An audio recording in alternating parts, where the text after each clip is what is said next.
Salut tout le monde. Aujourd'hui on va essayer de découvrir si est-il possible d'augmenter son QI. Dans cette vidéo on va vous lire un texte long comme il est, genre je sais pas s'il est long ou ça. Vous allez voir dans la vidéo à la fin. Et on va essayer de savoir si est-ce que c'est possible d'augmenter son QI avec l'âge ou en certain temps. Popularisé dans les années 1990 par le psychologue français Alfred Binet, le concept de quotient intellectuel ou QI a pour objectif de donner une mesure de l'intelligence opérationnelle d'une personne.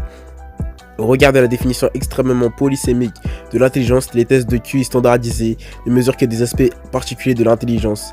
Intelligence fonctionnelle, intelligence procédurale, etc. Une fois notre QI mesuré, est-il possible de le changer? Peut-on augmenter son QI? Avant de se questionner sur la possibilité de savoir si le QI peut être amélioré ou non, il faut tout d'abord répondre à la question préliminaire. Le QI peut-il changer au cours de la vie? Pour certains neuropsychologues, si le QI ne change pas, il est en tout cas possible d'apprendre aux individus à parfaire les capacités qu'ils possèdent déjà et à les utiliser de manière bien plus efficace. Pour d'autres, le QI change notablement au cours de la vie et des différentes activités effectuées. Le QI peut-il réellement changer au cours du temps? Une différence essentielle entre l'intelligence et connaissance. Ouais, bon, on s'en fout.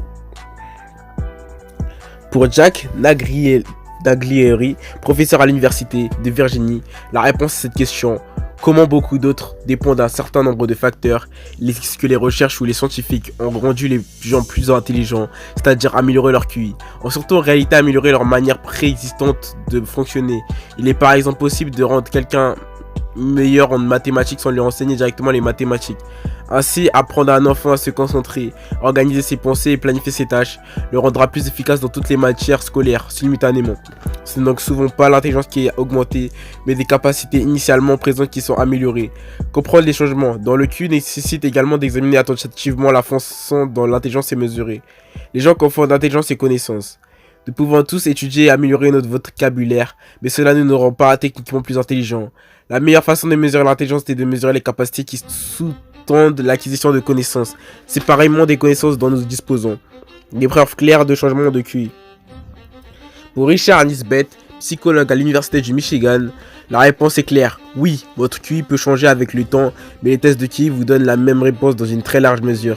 Même si sur une période d'1 an, plus vous êtes âgé, plus votre score au test sera stable. La plus grande volatilité des scores de QI est dans l'enfance, principalement à l'adolescence.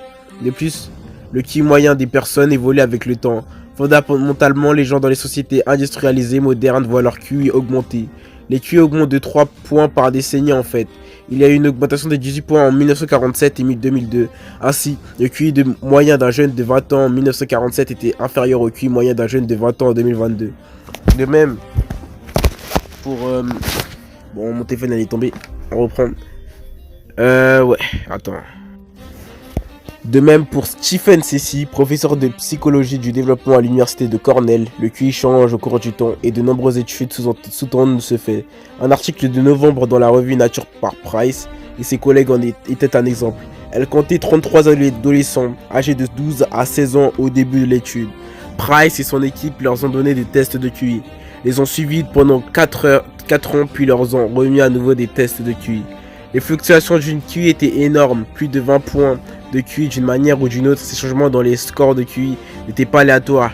Ils ont été très bien suivis avec l'imagerie cérébrale, structurelle et fonctionnelle. En supposant que le QI verbal de l'adolescent ait vraiment augmenté pendant cette période, ce sont les zones verbales du cerveau qui ont changé. Il existe un grand nombre d'autres études qui montrent que le QI peut changer. Selon ceci, de nombreux changements du QI sont corrélés à des changements dans la scolarité. Une façon dont l'école augmente le QI est d'apprendre aux enfants à taxonomiser ou à regrouper les choses de manière systématique plutôt que thématique. Ce genre de réflexion est récompensé sur le nombre de tests de QI. Sur de nombreux tests de QI. Comment augmenter son QI? La suite. Bon. La suite c'est premium. Bon, on s'arrête là. Bye.